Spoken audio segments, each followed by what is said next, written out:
सानैजों मन्दिराव थांनि नोंनि खाफालाव बांसिन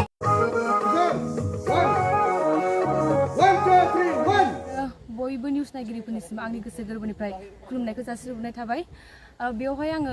फाव खालामफैनो मोननानै माने ओरैबायदि मोजां मोनदों माने आं गासिखौबो गोदान नङा सिनायनाया सिगांनिफ्रायनो सिनायखाजोबनाय ओंखायनो खामानि मावनोबो एसे साबसिन मोनदों आरोना माने सिनायखाजोबनाय सिगांनिफ्रायनो लोगो मोनखांखाजोबनाय दा आदा माइकेलनि हांख्राय हरनायाव आङो बे बर' एन्टारटेनमेन्टआवहाय माने बैसागु एलबाम देमसि जागोन आरो बेवहाय आं फाव खालामदों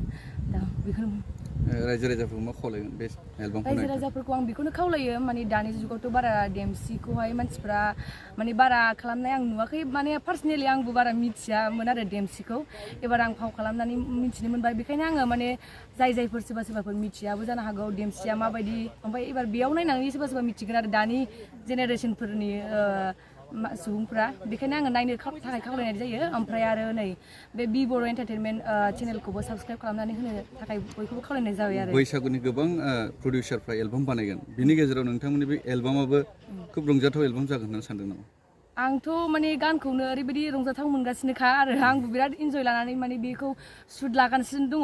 जाखिनि दा ओंखारगासिनो दं जोंनिखौबो आङो माने बयखौबो मोजां मोनगोन बा रंजाथाव जागोन होननानै आङो आंनिफ्रायबो माने फुरा 100% नङाबाबो 80%सो आङो माने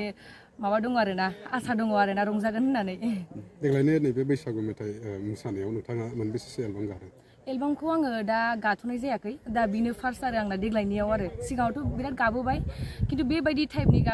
देमसिखौ आं सिगाङाव मालाबाबो गाफेराखैमोन बेनो आंनि फार्स्ट टाइम आरोना ओमफ्राय आङो आंनिफ्राय बिराद माने आंनिफ्राय 100% बेस्टखौ होनो आं ट्राइ खालामगासिनो दङ माबाफोर भुलफोर जाबाय बायोबा रायजो राजाफोरनाव सिगांनिफ्रायनो आङो माने निमाहा बिग्रोखाबाय आरोना बे अपरचुनिटिखौ मोननानै माबायदि मोनदों गोसो बे अपरचुनिटिखौ मोननानै आङो ओरैबायदि मोजां मोनदों आरो माने आंखौहाय हांख्राय हरनायनि थाखाय आङो स्पेसियेलि आदा माइकेल आरो बे आदा बर' आरो बेनि फिमेल सिंगारा जाहैबाय मेन'का मेडाम दा जों बे शुटिंखौ मैयानिफ्रायनो जागायबाय ओमफ्राय मैया जों ग्रुप डान्सखौ लादोंमोन दिनै दा मा होनो माखासे सिकुवेन्स थालांनायखौ दा जों खेबगासिनो आरो दिनैनो फोजोबनायनि जों माने मिजिंथिदों आरोखि ना दा आरो मोनसे सिकुवेन्स जोबबावबाय दासो फिनिशिंखौ जों लाबाय दा एन्ट्रि दङ आरो बरि दंबावो दा बेखौ जों लानो थांगासिनो ओमफ्राय दा बेखौ खामानि मावनानै मोजां मोनदों आरो बैसागु बोथोराव माने मोनसे फेस्टिभेल बायदि जायोथ' जोंनि बर'फोरनि स' बेखौनो थांखि लानानै आरोखि बे कनसेप्टखौ बे देमसि स्टाइलाव लानानै बे मेथाइखौ बानायनाय जाबाय आरो दा बिराद गोबावनि उनाव नै आंनि मोदै फिल्मनि एक्टराबो माने खावलायबाय थानायाव नुजाफैनायखौ आं गोसोआव बिराद मोजां मोनदों आरो बिथरायाबो मोदै फिल्मावनो आंजोंनो गाजोनदोंमोनथ' स' बिराद गोबावजों जों ज' मोनलायनाय बायदि जादों आरोखि स' बिदिनो फुर्थिनो इन्जय खालामगासिनो जों मोसानायखौ आरो बेयाव माखासे गोदान आर्टिस्टफोरबो दं लेखाबा सासे आर्टिस्ट गोदान दं ओमफ्राय बिदिनो चान्सबो होलांदों बहुत मानसिफोरखौ माने गोदान बोसोराव माने एसे मोजां मानसिफोरखौ थिसननो नाजादों जों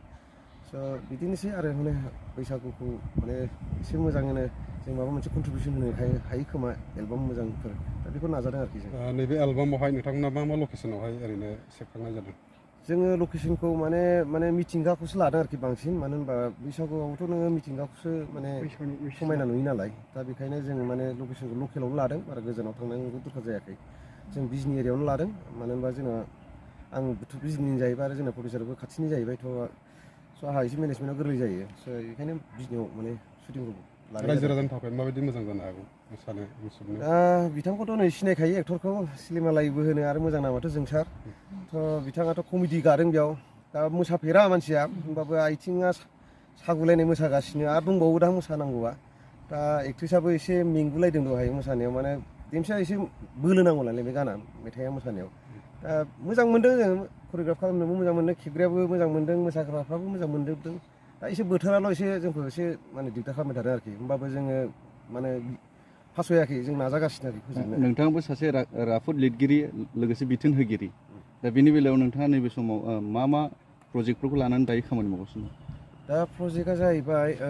आंथ' सावथुन बानायैया बोसोरथामसो जानोसै आं सावथुनखौ बानायनो गोसो खिन्थु माने आंनि माने जि स्क्रिप्ट लिरनाय दङ माने बिनि बाजेटआ माने प्रडिउसारफ्रा होनो हाया जाबाय थादों आरो जोंनि बिजनेयावथ' प्रडिउसारफ्रा बिराद खमानोसै जेने थेने सोरबा गोसो गुदुं जानानै मालाबा एलबाम बानायो सर्ट फिल्म बानायो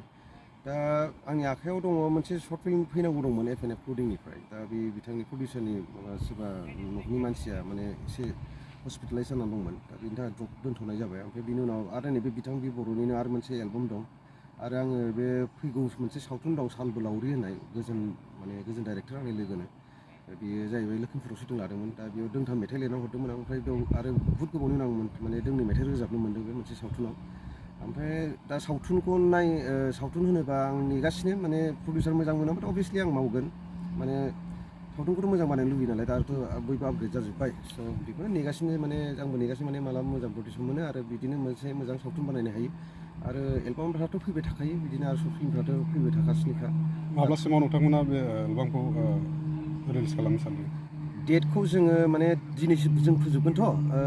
बे सप्तासेनि गेजेरावनो माने बैसागुनि एसे सानबासोया 6 दिन सिगांनो जों हगारनायनि प्लेनिं लागासिनो दा बे एडिटिङाव थांगोन ओमफ्राय बेनि उनाव जेब्ला प्रडाक्टआ रेडि जागोन जों बेखौ अट'मेटिकलि बे बर' एन्टारटेनमेन्ट चेनेलाव हगारनाय जागोन नायनानै सापर्ट खालामनो मा खावलायगोन नोंथाङा अभियासलि आं खावलायगोन जोंनि रायजो राजा नोंथांमोननिसिम माने जोंनि बे एलबामखौ अनसायगोन नायगोन आरो बिनि जोंनि प्रडिउसारनि चेनेलखौ साबस्क्राइब खालामगोन आरो लाइक्स थुगोन शेयार खालामगोन आरो बे एलबामखौ माने जेरावबो माने BTR and out of BTR गोमसार होजोबगोन दिनै नोंथांमोना नैबे बैसागुनि सोमोन्दै ओमफ्राय खुगा मेथाइ जायखिया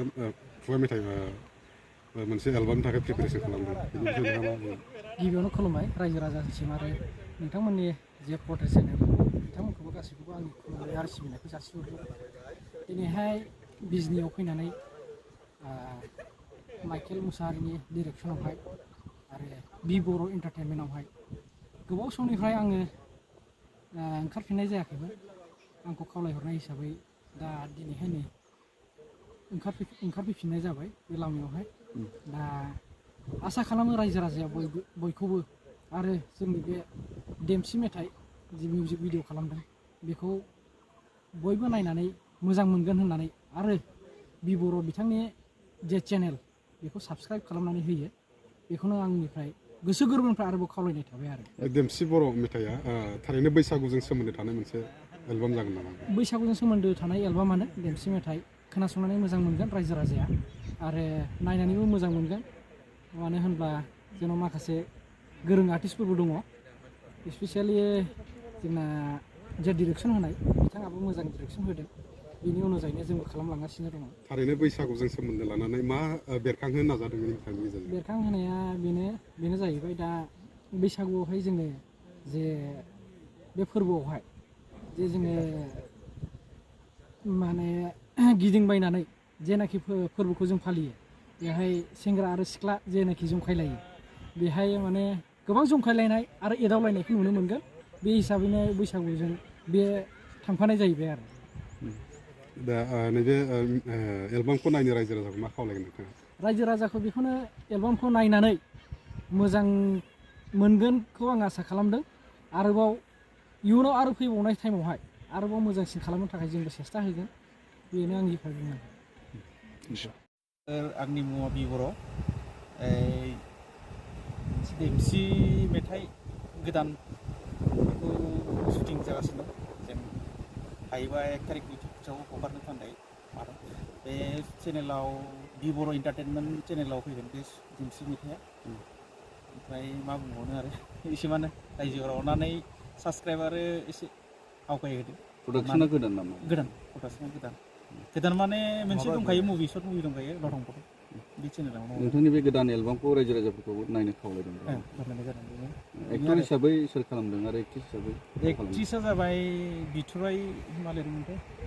बिथराय ब्रह्म ओमफ्राय एक्टरा जाबाय जोंसार मुसाहारि मा फोरमायनो सानदों रायजो राजाफोरनो बिनो आरो जों एबा सिगां देमसि मेथाइखौ बानायजेनदों बे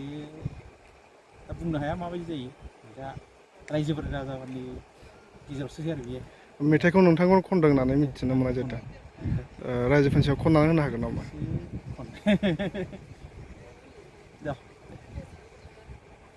हाथाय फेरखं सानस्लिस्लि खाफालाव फोथा थुनाय लाइमोन बैसोआवनो खानाय गोमोन फुजालायनाय बुरैलांबायलै नोङो बुरैलांबाय डिरेक्सन आरो केमेरामेन हिसाबै सोर सोरखौ लादों? केमेरामेन नामखौ सचिन लाहारि केमेरामेना, ओमफ्राय डिरेक्टरा जाबाय माइकेल मुसाहारि। नोंथांनि थाखाय बेनो बे मेथाइआनो बयनिफ्राय गिबिसिन नामा आरो बे माबायदि आवगाय दंबावो? आगोलाव दंबायो, सल' दङ। गासै मोनबेसे जाखो? गासै मोनबा जाखाबाय आगोलावनो, ओमफ्राय दा बे देमसिजों 6था, ओमफ्राय मोनसे फैनो लागा दंबायो आरोबाव, आइ लाभ इउ फैनो लागा दंबायो। रायजो राजाफ्रा पाब्लिकफोरा आगोलनि मेथाइफोराव माबायदि सापर्ट खालामदोंमोन नोंथांखौ? सापर्टआ मोजाङै होदों, मोजाङै मोनदों। ओमफ्राय जों बै बैसागु मेथाइ दंमोन मेडाम सुलेखाजों खननाय, बेस्ट सिंगार मोनलायदों माबाया फिमेल सिंगारा सुलेखा, मेडाम सुलेखा। ओमफ्राय राइटाराव बेस्ट राइटार मोनदों माइकेल मुसाहारि, मोनदों।